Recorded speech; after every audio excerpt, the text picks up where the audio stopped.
Hello everyone. I would like to speak about my very sensitive topic is education.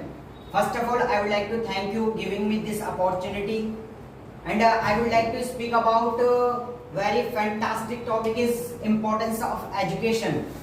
As we all know that education is very important in our life, but question is that why education is important in our life? Because as we all know that we don't know how to create education, we don't know how to make education.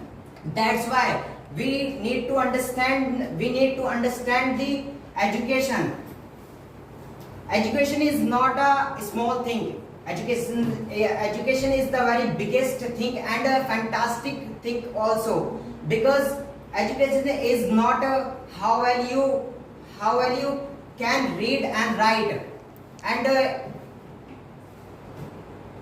how well you can read and write, and the whether you can communicate with the understanding the world. And I would like to share a quotation of Abdul Kalam ji. You know, he said that what he said, if you are thinking to learn, if you are thinking to work to do hard, if you do hard work, you can achieve anything. No one can stop you, no one can stand in front of you. I would like to thank you listening me.